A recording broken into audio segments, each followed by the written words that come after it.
Hoje a gente vai falar sobre como dominar todos os transtornos e dificuldades existentes. São muitos os transtornos, na verdade. Quando a gente olha assim o CID-10, CID-11, DSM-5, bate um pouco de desespero, na verdade. Nossa, quanta coisa, quantos transtornos, quantas patologias que a gente precisa dominar. E na realidade a gente vai conversar um pouco mais sobre isso, que apesar do psicopedagogo ele precisar viver ali nesse movimento de aprofundamento dos seus estudos, aprofundamento em neurociência e tudo mais, a gente também, nós não somos máquinas, né, gente, de dar conta de estudar todas as patologias existentes. Então, essa questão que, nossa, são muitos transtornos, eu preciso dominar isso tudo. Na realidade, a gente vai aprendendo muito ali na prática também, com as experiências, as vivências no consultório. E a gente também vai dando uma filtrada ali no que cabe ao psicopedagogo e o que não cabe ao psicopedagogo. Porque tem muitos transtornos, muitas patologias que não cabem ao psicopedagogo. Porém, eles podem, inclusive, trazer prejuízo nesse processo aí de ensino-aprendizagem, não é? Oi, Margarete! Boa noite! É boa tarde ainda, né? Boa tarde. Eu também já dei boa noite aqui, porque é o hábito. Mas eu acho que ainda é boa tarde. 5h30 tá quase boa noite. E aí a gente vai conversar um pouco mais sobre isso, sabe? Sobre essa questão do psicopedagogo. Ele tem que dominar todas as técnicas, ele tem que dominar todos os tipos de teoria que existe, ele tem que dominar tudo que envolve ali essas patologias. O que ele precisa dominar, o que ele não precisa dominar, o que a gente pode adquirir com experiência, ou o que a gente precisa aprofundar ali os nossos estudos. A gente vai conversar sobre tudo isso hoje na live. Até escolhi esse tema porque eu tinha colocado lá na comunidade, na semana passada, uma enquete. E aí a live da semana passada ganhou em disparado, né? Foram muitas votações, recebeu muitos votos ali. E essa live de hoje, ela ficou em segundo lugar. E como uma das mais votadas também. Então, por isso que decidi conversar. E, na realidade, essa questão de ter muitos transtornos, muitas dificuldades, o que a gente precisa saber, o que a gente não precisa saber, é, inclusive, uma das dúvidas muito recorrentes das minhas cursistas. Elas ficam, assim, às vezes, desesperadas. Elas chegam no curso muito desesperadas em relação a isso. Priscila, como que eu tenho que saber tudo? Como eu tenho que saber o que é descalculia, o que é dislexia, o que é TDAH, o que é do autismo, o que não é? E a gente ainda tem as comorbidades. Então, é muito comum a gente ter pacientes. Eu tenho, por exemplo, vários pacientes que têm TDAH e dislexia. Então, a gente ainda tem que ter esse olhar, na verdade, do que a gente precisa realmente dominar, entender e o que não. E aí a gente vai perpassar hoje aqui na nossa live por alguns tópicos que eu organizei aqui para vocês, tá? Então vamos lá. Nosso tema, como dominar todos os transtornos e dificuldades existentes. Primeiro ponto, eu coloquei aqui, ó. Vamos recapitular um pouquinho a diferença entre os transtornos e as dificuldades? Eu acho que esse é um ponto inicial. É algo que, pelo menos isso, vocês precisam dominar. O que é um transtorno, o que é uma dificuldade. Por quê? Porque dentro do público que a gente recebe no consultório, geralmente, na maioria das vezes, a gente vai dividir esse grupo em dois tipos de quadro. Os que têm transtornos e os que têm dificuldades, tá? Então, pelo menos é uma base. Nem todos vão se enquadrar ali, transtorno e dificuldade. Às vezes eu tenho pacientes que chegam aqui e nem têm dificuldade. E cabe ao psicopedagogo avaliar, tem dificuldade ou não. E muito menos um transtorno. Mas geralmente os quadros, por quê? Vem para o consultório com uma queixa. Ou escolar ou familiar. E aí a gente observa, não, peraí, se vem com uma queixa é porque tem alguma questão. Então, geralmente eles vêm com dificuldade ou transtornos. Priscila, o transtorno não causa uma dificuldade? Sim. Só que o transtorno ele é o quê? Ele é patológico. O transtorno ele é uma disfunção. Então, se eu tenho um paciente com transtorno, ele tem uma disfunção ali cerebral, cognitiva. Se eu tenho um paciente com dificuldade, ele pode ter até uma falta de estimulação adequada ali cognitiva, mas não necessariamente uma disfunção. E aí, esse é um ponto inicial. Quando a gente pensa, tem que dominar tudo, todos os transtornos, tudo que existe, pelo menos isso. O psicopedagogo precisa saber o que é um transtorno do que é uma dificuldade. Tem até uma live aqui que eu faço. Live? Eu acho que não é live, perdão. É um vídeo que eu gravei, ele é longo até. Falando ali sobre a diferença dos transtornos para as dificuldades. Então, quem quiser pode aprimorar ali e aprofundar um pouco mais sobre isso. Mas a gente precisa partir desse pressuposto. Então, Priscila, transtorno de aprendizagem, ele é o quê? Ele é patológico e mesmo que a gente faça ali as intervenções adequadas, aquele meu paciente, ele não vai evoluir dentro dali do que eu estou esperando, dentro do esperado. Já as dificuldades, a gente faz uma estimulação adequada e a criança evolui. E aí pronto, a gente descarta a patologia. Dentro dos transtornos, existem os transtornos específicos de aprendizagem e existem os transtornos globais. Então, os globais geralmente está ali, né? A deficiência intelectual, o autismo, ele é global. Ou seja, existem dificuldades em diversas áreas. O específico, ele é o quê? Específico. Então, eu tenho ali a descalculia, que é um transtorno específico de habilidades matemáticas, ele é bem específico para a matemática. Dislexia, a gente já falou sobre vários transtornos. Aqui no canal também tem vídeos ali para vocês falando sobre vários transtornos. Então, a gente tem a dislexia, que é um transtorno específico de leitura, a gente tem a desortografia, que é um transtorno específico da expressão escrita ali, da questão ortográfica. Enfim, nós temos os transtornos específicos e os transtornos globais. E aí a gente tem dentro do consultório as dificuldades também de aprendizagem que são recorrentes a outras questões. São recorrentes ali a metodologia inadequada, a questão ambiental, a falta de estimulação, a questão cultural, social que aquela criança está inserida, a comunidade, a escola, as questões emocionais que às vezes a criança está vivendo naquele momento. Temos também as questões orgânicas que podem influenciar ali nessa dificuldade escolar.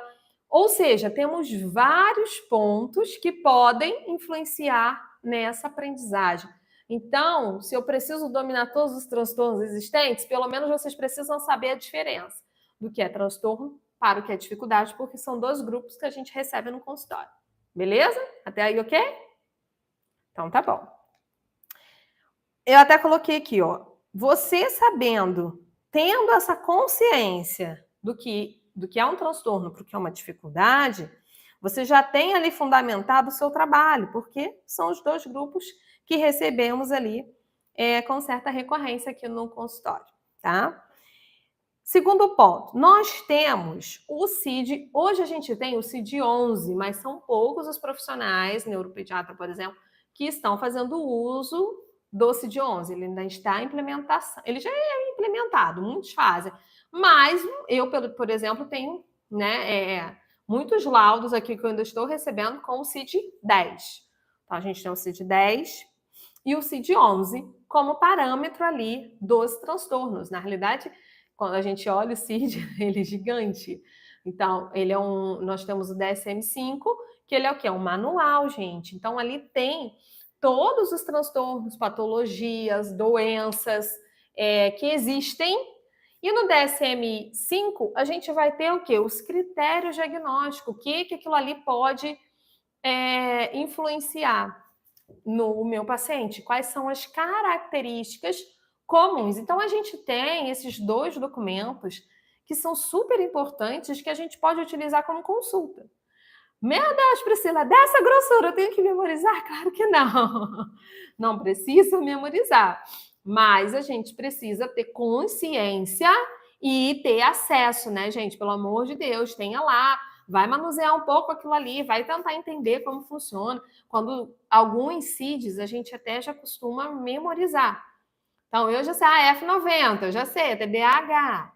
Então, alguns a gente já vai memorizando, mas não necessariamente a gente precisa memorizar e dar conta disso. É igual quando a gente fala de medicação. Às vezes a gente tem... Priscila, você domina a medicação? Eu não sou médica, sou terapeuta. Mas eu domino diversos fármacos ali que os meus pacientes estão acostumados a tomar. E eu tenho parcerias com neuropediatras que muitas das vezes falam comigo, Priscila, ó, eu tenho um neuropediatra que manda mensagem depois da consulta dela. E ela me manda, Priscila, ó, troquei a medicação. Você que está mais pertinho, que está toda semana, você pode acompanhar como tá? Se está tendo efeito ou não? Você que está sempre na escola, você pode observar? Então, assim, por mais que eu não domine medicação, mas eu tenho uma base, eu sei, eu vou pesquisar. A gente tem mecanismos ali de pesquisa que podem nos ajudar. Então, eu sei uma base. Geralmente, as medicações que os meus pacientes com TDAH tomam e outras coisas a gente vai aprendendo no decorrer. Vou dar um exemplo para vocês. E eu estou falando isso até porque a gente fica com essa questão de que eu tenho que dominar tudo. E não temos que dominar, a gente vai aprendendo. Então, assim, eu não sou médica. Não preciso dominar todas as medicações, concentrações, formas de uso, não. Mas eu conheço alguns efeitos colaterais. Por quê? Porque já deu efeito colateral no meu paciente. Sabe? Eu tive um paciente que ele já tomou de tudo. Ele já tomou Ritalina, Ritalina LA, Concerta, Venvance, todos. Por último, o Venvance, no Venvance, ele perdeu 5 quilos. Não são em todos os casos que acontece, mas acontece. Eu tive um outro paciente que se saiu super bem com o Venvance. Ou seja, de organismo para organismo também. E Priscila, você sabe para que serve? Sei, porque eles tomam os seus efeitos colaterais, eu vou pesquisar. E assim também cabe ali dentro dos transtornos. E eu até coloquei, eu estava organizando aqui com a equipe temas, né, para as próximas lives e tal. E aí eu falei, gente, eu preciso fazer uma live com o tema avaliar não é laudar. Sabe? Porque às vezes a gente acha que o meu paciente está em avaliação e eu preciso dominar tudo para saber que transtorno ele tem. E não é assim. O psicopedagogo ele não precisa laudar, ele não precisa saber que patologia o seu paciente tem.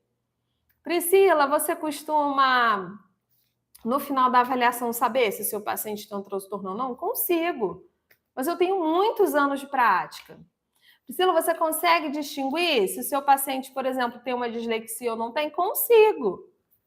Por quê? Porque são anos e anos atendendo crianças nesse público, fazendo troca, estudando, aprofundando. Mas eu era assim no começo? Não. Então, tem coisas que realmente vão vindo com a prática e a gente não precisa se desesperar nesse início. E eu falo até nesse início porque eu sei que a maioria aqui, né, está começando ou está com interesse de começar. Então, às vezes, a gente precisa acalmar um pouco o nosso coração. Eu falo muito isso para as minhas cursistas. E ir passo a passo, sabe? No passo a passo que vai dar certo. É claro, gente, com muita responsabilidade, tá? Então, por isso que eu falo que às vezes é melhor a gente não falar do que a gente falar algo equivocado. Essa é uma dica para vocês. Melhor, não tenho certeza, não fala. Não fala se você não tem certeza. Ah, a mãe veio e fez a avaliação, eu acho que é isso. Se você não tem certeza, vamos pedir ajuda. Vamos pedir um olhar de um neuropediatra, vamos pedir ajuda de um outro profissional. Vamos encaminhar esse paciente, vamos fazer um período de intervenção para ver como que vai reagir. Se desenvolver, beleza, era provavelmente um quadro de dificuldade.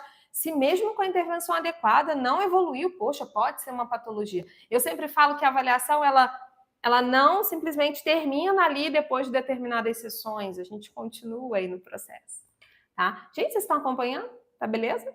Eu sempre peço, deixa um like aí para eu saber, para eu ir acompanhando vocês, coloquem no comentário se tiver alguma dúvida. É muito importante essa troca, tá? Vamos lá. E aí eu coloquei aqui, ó, precisamos dominar o que é de competência do psicopedagogo. Então, por exemplo, os transtornos de aprendizagem são de competências do psicopedagogo. Psicopedagogo é terapeuta do quê, gente? A aprendizagem. Como que eu não vou dominar os transtornos? Então, pelo menos os transtornos específicos de aprendizagem, vocês precisam estudar, com certeza. Vocês precisam saber quais são as características comuns, O que o DSM traz ali de critério diagnóstico, o que o meu paciente pode ter de atraso no seu desenvolvimento, o que impacta ali aquele transtorno na vida dele. Então, quais são esses, Priscila? Eu vou falar o nome popular, tá? Mas a gente sabe que não se usa mais essa nomenclatura. A gente usa ali transtorno específico de aprendizagem com prejuízo e tal. Mas é o quê? Dislexia, transtorno específico de aprendizagem com prejuízo na leitura, desortografia, descalculia, então a disgrafia. Então, pelo menos esses que são ali de aprendizagem, o psicopedagogo precisa dominar. Dominar no sentido, gente, de aprofundar seus estudos em relação a isso. E aí eu falo que sempre parte muito também dos quadros que a gente recebe no consultório. Recebi no consultório, eu sempre falo com as meninas, olha, minhas cursistas, uma avaliação bem fundamentada é o seu pontapé inicial. Tá? Até o que eu ensino para elas, vamos fazer uma boa avaliação. E aí, quando a gente faz essa avaliação bem estruturada, a gente consegue ver várias e várias características, sabe, daquele paciente.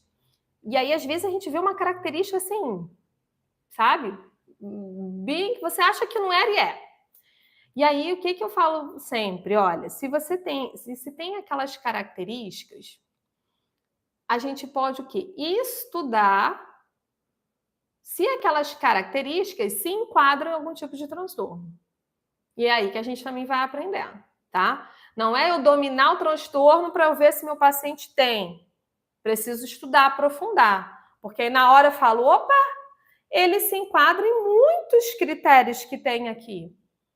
Igual o TDAH. Existem os critérios diagnósticos para o TDAH, né? E ele precisa estar, pelo menos, em determinado tempo ali de sintoma. E aí a gente observa se o meu paciente ele se enquadra dentro daqueles critérios com nível de gravidade daquele sintoma mais acentuado.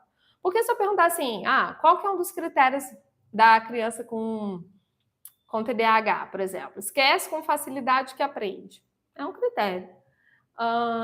Outro critério, Priscila, é inquieto, né? Não para. Os quadros, é claro, ali quando a gente fala do comórbido ou predominantemente hiperativo. Então, são aquelas crianças mais agitadas e tal. Às vezes a gente vai ver uma criança que ela também é agitada, que ela também esquece as coisas, mas não com a intensidade que o TDAH teria. Então, a gente também tem ali os critérios diagnósticos para nos ajudar a medir essa intensidade desse sintoma. Então, às vezes eu pego o meu paciente, eu olho as características dele, para você descobrir aquelas características, você tem que fazer uma boa avaliação, claro. E aí eu olho, opa, peraí, tá se enquadrando aqui, ó, nesses transtornos. Mas, gente, você não precisa colocar isso num relatório. Meu paciente tem características, hipótese diagnóstica disso, não precisa. Eu falo muito isso com as meninas, vocês não precisam. Porque quando você faz uma boa avaliação e você coloca todas aquelas características, o neuropediatra, que já está acostumado com o sintoma, ele vai olhar seu relatório e vai falar assim, opa, nossa, se enquadra em todos os critérios diagnósticos. Aí, peraí, então. Vai se enquadrar, provavelmente é isso. E acontece muito aqui no consultório. Eu mesma não consigo, nem todos os quadros eu vou chegar para a família e vou falar, eu acho que é isso. Eu falo para a família, olha só, tem características, mas eu não tenho autonomia para laudo, vou encaminhar aqui para neuropediatria, ou vou encaminhar para algum outro tipo de terapia, para a gente juntar, uma avaliação neuropsicológica, é um quebra-cabeça, a gente vai juntar. Por isso que eu falo que a gente não precisa dominar tudo. Mas a gente precisa ter conhecimento das coisas. Mesmo que eu não memorize aquele monte de transtorno, aquilo tudo, mas eu preciso dominar. Peraí, aonde eu posso pesquisar? Quais são os mais comuns? Então, o psicopedagogo precisa dominar isso. E aí, quando eu falo que a gente precisa dominar os transtornos de aprendizagem, principalmente, eu falo isso porque existem certos transtornos que podem influenciar, sim, no processo de aprendizagem. Mas quando envolve, por exemplo, uma ansiedade, eu tenho pacientes mega ansiosos. E aí me influenciam em muito. Essa semana foi ontem. Ontem a gente teve aula no curso sobre os aspectos sociais, emocionais, o quanto que isso influencia e o que no consultório a gente precisa observar e registrar e analisar para colocar no nosso relatório e tal. E aí eu estava falando até com as meninas que eu tenho pacientes que são mega ansiosos. E aí o que acontece? Chega na hora da prova, dá ruim, né, gente? Dá branco, não conseguem. Aí eu falei até com elas, eu falei, olha, não que eles tenham uma questão cognitiva, não que eles não consigam aprender, mas não, a ansiedade é tão grande que chega na hora, ele esquece tudo que ele aprendeu. A própria ansiedade, ela pode gerar uma questão atencional, tá? E aí, eu até falei com os meninos, até a gente estava falando qual que é o papel do psicopedagogo, então, né? Mas não vou entrar nesse mérito, que é muita coisa. Mas o que eu estou falando é que existem certos comportamentos e certos transtornos que não é de competência do psicopedagogo. Não é, gente. Um transtorno de ansiedade generalizada que pode impactar na aprendizagem, ele é de competência do psicólogo, do psiquiatra, não do psicopedagogo. Então, mas se eu observo um comportamento do meu paciente que não está dentro ali do esperado para a idade dele e que está dando prejuízos pedagógicos, cognitivos para ele, o que eu vou fazer? Eu vou fazer essa avaliação, vamos ver o que está, o que não está legal, o que está dentro do esperado, o que não está dentro do esperado, o que ele tem de prejuízo e tudo mais, mas eu vou encaminhar também, porque eu preciso ouvir o meu colega. O meu colega, que é o profissional que vai avaliar as questões comportamentais. Preciso dominar quais são todas as características de um TAG? Preciso dominar todas as características de uma depressão infantil, porque eu tenho pacientes com depressão. Preciso dominar todas as características de um comportamento mais opositor. Gente, isso não cabe ao psicopedagogo. Cabe ao psicopedagogo analisar o que está com prejuízo, o que não está e o que esse comportamento está afetando. Porque, às vezes, esse comportamento nem sempre é um transtorno, né, gente? Às vezes é um desequilíbrio ali familiar, sabe? Alguma questão assim. Então, a gente vai observando isso tudo, e a gente vai registrando e a gente vai encaminhando da maneira correta. Tudo bem até aí, né? Hoje vocês estão tão quietinhos. Então, beleza, vamos lá. Até coloquei aqui, por exemplo, um paciente com TDAH. TDAH é um transtorno comportamental também.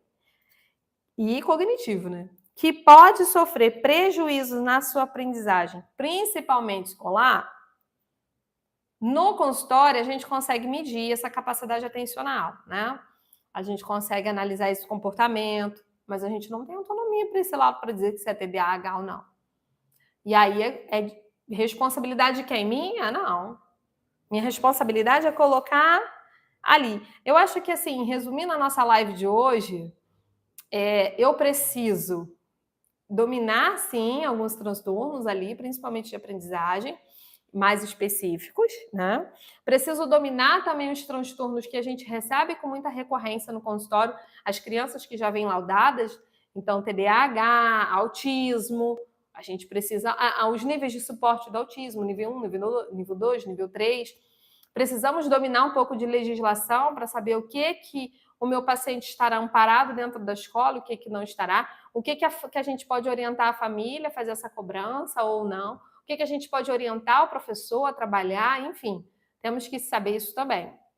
Mas eu acho que cabe mais ao psicopedagogo dominar ali o que é esperado e o que não é esperado para o seu paciente, sabe?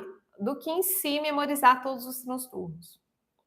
Então, se você falar assim, Priscila, quais então eu tenho que estudar mais? Estude mais os transtornos específicos de aprendizagem, estude, aprofunde mais seus conhecimentos ali nos quadros que a gente recebe com recorrência. TEA, TDAH, deficiência intelectual também. Porém, é complexo, Porque eu até falo que hoje em dia as pessoas fecham muito laudo, e esse diagnóstico a gente vê com muita frequência. Ah, tudo é autismo. A gente, aqui no consultório, às vezes eu tenho essa fala, né? Eu tenho essa fala, não, eu recebo mãezinhas e tal, e converso com pessoas. Priscila, tudo é autismo. E realmente é complexo, porque o DSM é desse tamanho, o CID é desse tamanho, e tem outras N patologias. Eu tenho um paciente, acho que eu já, não sei se eu já compartilhei em alguma live, ou com minhas cursistas, porque são muitas, né, gente? Eu estou sempre aqui falando com vocês. Mas eu tenho um paciente, por exemplo, que eu olhava assim, falava, gente, é um transtorno de linguagem. E aí, uma vez a madrinha dele, que eu também atendia o filho dela, falou assim comigo, você acha que é o quê? Eu falei, olha, eu acho que é um TDL. Oi, Paula, tudo bem? Boa tarde. Agora já é boa noite, né? Boa noite. Aí eu falava assim, olha, eu acho que é um TDL. Ele tem muitas características e tal. Priscila, eu também tenho que dominar transtorno da fonoaudiologia? Não, gente, mas com a experiência a gente aprende, tá? Inicialmente é difícil para vocês, mas se a gente vê alguma questão ali de linguagem desse paciente, a gente vai pedir ajuda para a fonoaudiologia. Mas nesse caso, eu já, por conta da experiência, já dominava um pouco. Não para intervir e nem para dar laudo, mas as características, sabe? Aí eu olhei e falei, ai, eu tenho quase certeza que é um TDL, ele se enquadra dentro dos critérios. E eu avaliei e tudo mais. Aí ela falou assim, você não acha que pode ser apraxia da fala? Eu falei, não, porque a apraxia da fala ele teria isso, isso, isso, isso e isso. E aí ela, então tá. Aí ele foi fazer uma avaliação neuropsicológica com uma profissional que eu também nem conheço, na verdade nem lembro quem é, mas não conheço não. Até foi o que a mãe conseguiu pelo convênio, então ela foi fazer essa avaliação neuropsicológica. E aí quando ela fez a avaliação neuropsicológica, olá, Cris, tudo bem? Boa tarde. Quando ela foi fazer essa avaliação neuropsicológica, ele tinha uma questão com o Titanic. Amava Titanic, amava. Ele até mudou a zona de interesse dele, sabe? Hoje é o futebol. Ele já passou por Ayrton Senna e ele vai mudando as zonas de interesse dele. Porque existe uma imaturidade. A gente sabe que quando a criança é pequena, ela tem zona de interesse, né? Então, por exemplo, eu tenho o meu filhinho.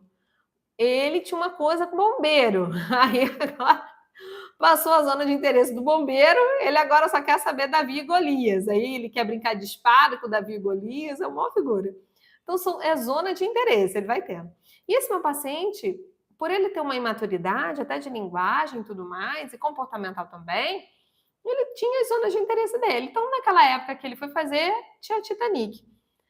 Na avaliação neuropsicológica, vem no final assim, ó. Em todas as testagens e tudo mais, nas fichas encaminhadas, os formulários encaminhados para a família preencher e tal, tal, não foi visto nenhuma característica de autismo.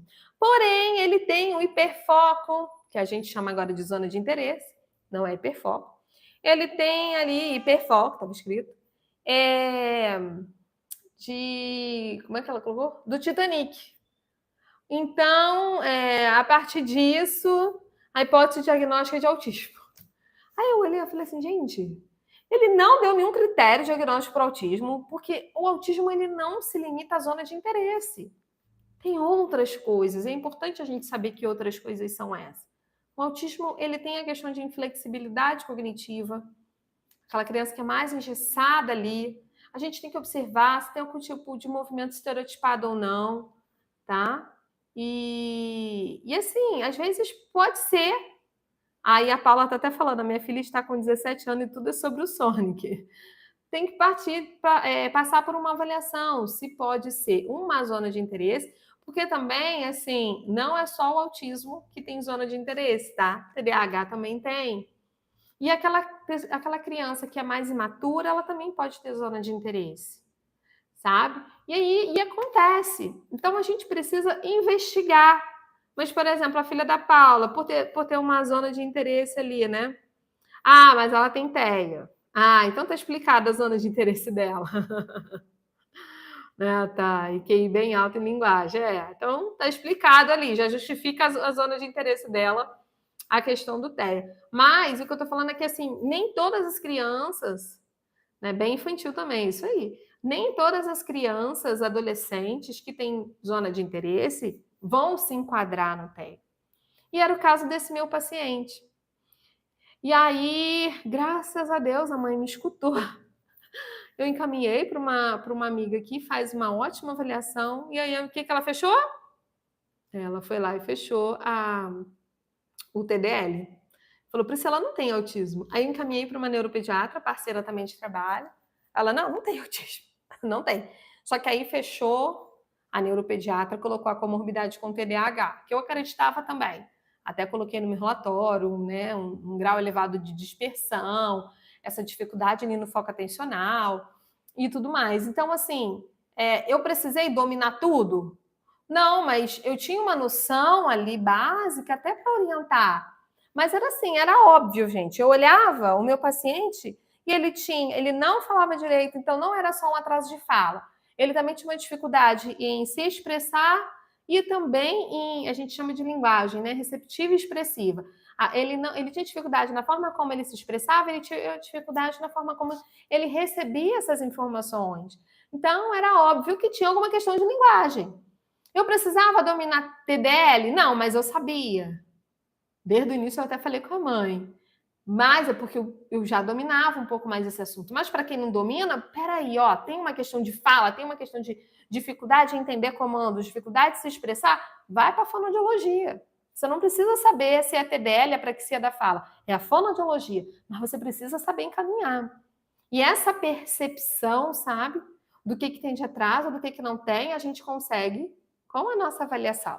Fazendo uma avaliação bem estruturada, sabe? Eu sempre falo que é descortinando os nossos olhares, olhando o que está por trás, o que está legal, o que não está legal, tá? Continuando aqui, ó. Esse daqui é o que eu já falei com vocês. Precisamos dominar os transtornos de aprendizagem e ali os mais comuns, né? Autismo, TDAH, deficiência intelectual, altas habilidades. Não precisamos dominar todos os transtornos, patologias, mas sim ter um olhar clínico do que está dentro do esperado e o que não está dentro do esperado. Eu acho que isso é o mais importante, gente. Desenvolvimento de olhar clínico. Às vezes eu vejo pessoas tão desesperadas em testagens, em saber, mas não se preocupam em desenvolver esse olhar clínico. Querem tanto um formulário pronto, sabe? Vou pesquisar uma anamnese, um formulário pronto. Vou pesquisar um formulário pronto para isso, para aquilo. É fundamental, gente, as testagens traz uma base solidificada para a gente. Mas não adianta nada eu saber só aplicar testagens. Se eu não tiver o meu olhar apurado, o meu olhar clínico, é complexo. Eu sei as meninas, né, no curso, elas até falam, Priscila, como é difícil desenvolver esse olhar clínico. Não é? Não é fácil. Mas vai passar muito pela nossa experiência, sabe? Assim, o que eu tenho, o que eu vou adquirindo. E aí eu até falo com elas, com as meninas, eu falo assim, olha, eu tenho algumas cursistas que estão começando agora, e apesar do curso ser de avaliação, eu dou muito suporte para elas, em todo o contexto. Até do que elas têm que comprar agora inicialmente, né, para montar o consultório, o que não tem, eu ajudo em todo sentido com elas. E acompanho os primeiros casos delas bem de pertinho, todas elas, assim, que precisam da minha ajuda, elas sabem que elas podem contar. E aí eu tenho uma cursista que ela falou assim comigo, Pri, eu vou começar agora. Ela estava meio ansiosa, meio nervosa. Eu olhei para ela e falei assim, aí ela tá precisando, não é o certo, mas ela tá atendendo 2 crianças carentes e tal. E aí ela falou comigo, Pri, o que eu faço? Assim, eu vou precisar fazer quinzenalmente as sessões, porque ela montou esse consultório meio longe da casa dela, 40 minutos de carro, se eu não me engano. E são famílias carentes, que não conseguem pagar integralmente o valor das sessões. E aí, para ela não ficar no prejuízo por conta da gasolina, ela combinou de ir quinzenalmente. Eu falei assim com ela: olha, mesmo que seja um atendimento social, mesmo que você só consiga vê-las quinzenalmente, sabe? Dê o seu melhor. Explore tudo que você pode nesse início. Então, até falei para ela: olha, você não tem como ir para lá toda semana. Como que a sua avaliação vai durar tanto tempo? Então, o que você faz? Estende a sua sessão. Faça um pouco mais. É 50 minutos? Faça 1 hora, 1 hora e 10. Dá para fazer. Eles aguentam um pouquinho mais. Não tem problema. A gente vai flexibilizando. Eu ensino para elas como flexibilizar essa sessão para não ficar tão cansativa, né? E aí eu falei para ela, mas se dedique a esses quadros que você tem. Então é a minha dica para vocês também. Começou o atendimento, tem um paciente, se dedique 200%, 300% com esses pacientes. Até estava falando com essa minha cursista ontem, eu falei assim, olha, essa turma que a gente está agora, acho que já é a 8ª turma, mas quando eu comecei os cursos, eu dava aula aqui na prefeitura da minha cidade, eu trabalhava na Secretaria de Educação e eu era dinamizadora, então eu dava curso para os professores do município sobre transtornos, sobre TDAH, mas era mais um olhar do professor em relação ao seu aluno com patologia, né? Não era para psicopedagogos. Mas depois eu abri a turma 1, a turma 2, a turma 3 de um curso de psicopedagogia clínica, voltado ali para o atendimento clínico como um todo. Só que eu não abri para o público. Então, eu fiz um curso fechado só para moradores da minha cidade, literalmente, da minha cidade. Não tinha ninguém de fora. Tanto que a gente até fazia alguns encontros presenciais e tal. E aí, eu falava até com as meninas. Quando eu comecei, eu me dediquei 200%, 300% a mais, até para eu conseguir ter uma estrutura melhor para hoje abrir para um âmbito maior.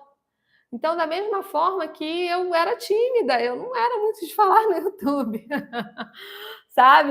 Foi muito desafio, assim, falar no YouTube. Você não tem noção, não parece, né? Mas foi bem desafiante para mim, porque eu estava mega apta no Google Meet. Aí eu falava assim com a equipe, eu falava, cara, eu não vou pro YouTube. Eu não vejo quem tá ali comigo no Google Meet, eu vejo nem que elas tenham ali com a câmera fechada, mas eu vejo o nome de quem tá, porque aqui no YouTube a gente não vê, a gente só vê as pessoas ao vivo, assim, tem tantos ao vivo, tantas curtidas. Ou quando vocês colocam no comentário que eu vejo quem tá aqui comigo. Agora, tirando disso, a gente não vê. Então foi um desafio. Então o que eu fazia? Eu me dedicava. Eu me dediquei muito para evoluir no YouTube. Eu me dediquei muito nos meus atendimentos inicialmente. Eu me dediquei muito para as minhas cursistas inicialmente, ali com aquele grupo. E não foi um curso pequeno, foram vários e vários. Até a gente conseguir. Hoje a gente está com a turma 2 desse curso com uma estrutura maior, sabe? De ter plataforma, aquilo tudo. Mas foi um caminho que a gente foi trilhando. E isso, gente, acontece em qualquer profissão da nossa vida, não é verdade? Não vai ser diferente no consultório. Então não fiquem angustiadas se vocês não dominam tudo. Mas se dediquem. Se é para se dedicar 300%, 400% para aquele um paciente seu de atendimento social, se dedique. Porque a partir dele não é só, é claro, eu amo ver os meus pacientes crescerem, mas quando eles crescem, a gente cresce também. Não é verdade? Quando os meus pacientes se desenvolvem, eu me desenvolvo junto com ele. Eu falo que eu aprendo muito com os meus pequenos. Aprendo mesmo com os meus pequenos, com os meus adolescentes. Existem vários transtornos que a gente também vai aprendendo com parcerias. Eu vou falar um para vocês. Transtorno de processamento auditivo central, PAC, TPAC. A primeira vez que eu escutei falar, falei, opa, o que é isso? Cheguei um paciente, ele tem PAC alterado. Eu, tem o PAC alterado? Tem PAC alterado. Tá bom. Beleza, tá bom. Aí anotei, né? Registrei. Não fiquei falando, né, gente? Que eu não sabia o que é. Mas aí, eu vi que a gente tinha feito o exame dele. Graças a Deus, essa fono veio falar comigo depois, conversar um pouquinho comigo sobre ele. Depois disso, a gente, de certa forma, nós viramos amigas. Eu fui trabalhar na mesma clínica que ela trabalhava, ela me indicou na época para trabalhar na clínica dela. E aí, tipo assim, eu pegava os exames, batia lá na porta dela. Aqui, deixa eu te perguntar uma coisa. Você pode me ajudar aqui? Isso aqui, o que que deu alteração aqui? O que que ele tem exatamente? E essas características. Isso aqui significa o que isso aqui? Né? Fechamento auditivo, figura fundo, o que que é isso? E aí ela me explicava. Hoje eu sei ler PAC, sei ler que é uma maravilha. Porque eu tenho que ter essa noção. Eu fiz cursos de PAC? Não, gente, mas eu tinha uma noção. Hoje, eu sei características comuns de um PAC. Eu sei, por exemplo, que quando eu pego uma anamnese, lá na anamnese está escrito que meu paciente teve otite de repetição, amidalite, adenoide, um monte de alergia, eu falo, opa, pode ter ali uma questão de decodificação. Vamos encaminhar para o PAC? Ah, é aquele paciente que fica o quê? O quê? Não entende muito o que você fala? Opa, pode ser linguagem, pode ser PAC, opa, deixa eu fazer um pedido de um examezinho aqui para a gente ver. Mas isso tudo foi na prática do consultório. Eu sabia tudo? Eu dominava tudo? Não. Avaliação neuropsicológica. Jesus! Sabia nem o que era VISC. Aí eu, teste de QI, tem QI, e quantos de QI que tem que tirar? E aí, peraí. QI o quê? 70, limítrofe, abaixo de 70, deficiência intelectual, acima de 70. Ah, o paciente com QI ali 80, 90, pode ter ali um processamento de informação mais lento. E aí, meio assim, né? Deixa eu pegar essa avaliação neuropsicológica. Quem que fez? Eu conheço. Aqui, você podia me ajudar? Gente, eu era cara de pau. E eu falava mesmo, eu pedia essa ajuda. Sabe? Eu pedia, eu perguntava. Eu não tinha medo de perguntar. Eu fui aprendendo com isso. Aprendendo na prática. Sabe? Então, assim, estou trabalhando numa clínica, meu paciente, não fiquem com vergonha, não cabe a você, mas você precisa saber um básico. Então, não fiquem com vergonha, sabe, de quando você receber um paciente, se você tem algum amigo fono, ou trabalha numa equipe multidisciplinar, eu falo que é uma dica, né? Você iniciar os seus atendimentos psicopedagógicos na clínica é uma mão na roda, porque você consegue ter essa troca. A gente fazia encontros, né? A gente tinha as reuniões, e, poxa, a gente fazia estudo de caso, isso é fundamental, entendeu? Então, que a gente possa sempre pensar dessa forma, sabe? Que o aprender, ele é um movimento constante aí na vida do psicopedagogo, tá bom? Gente, queria agradecer muito vocês, a presença de vocês, quem está aqui. Gostaria de pedir que vocês sempre dessem likes nos nossos vídeos, comentassem se vocês gostaram, porque isso ajuda muita gente a crescer aqui também no YouTube. E é importante que a gente está ali compartilhando informações, né, com pessoas que estão realmente interessadas, e isso é muito bacana, assim como vocês que estão aí comigo, sabe, aprendendo juntos, e eu sempre falo que é muito legal. Então, tá bom? Obrigada mesmo pela atenção de vocês, pela participação. Todos vocês estão lá na comunidade, não estão? De nada, Cris. Amanhã a gente vai começar a nossa sequência de 3 lives secretas pelo Google Meet. Por que elas são secretas, Priscila? Porque a gente não vai disponibilizar a gravação depois. Tá? As lives serão às 6 horas. Vocês viram que eu coloquei uma enquete? A maioria votou para 6 horas, tá? A live de nada, Paula, de nada. A live de amanhã, eu já selecionei o tema, a gente só não colocou lá na comunidade. Deixa eu colocar, confirmar para vocês, que eu mandei aqui para a equipe já o tema. Nossa primeira live, gente, olha que tema legal. As 3 principais áreas da avaliação psicopedagógica. Sabe? As 3 principais áreas. A gente vai dividir a avaliação psicopedagógica nas 3 principais áreas. Vocês vão ver como que vai dar um descortinar dos olhares aí de vocês. Vou colocar o link lá na comunidade, tá? Então, amanhã, 31 de outubro, a gente, 6 horas, eu vou colocar o link na comunidade para que vocês possam participar comigo pelo Google Meet, tá bom? Dessa live Super legal, que não vai ficar gravado. Então, eu espero por vocês amanhã. De nada, Margarete, foi muito bom estar com vocês. Beijo grande, ó. Tá? Se precisarem rever outros vídeos aqui no YouTube, tem muita coisa bacana. Até sobre o que eu falei dos transtornos. A gente tem uma série de vídeos de transtorno. Maratonem, porque com certeza vai ajudar vocês, tá? Beijo grande, gente. Beijo, beijo.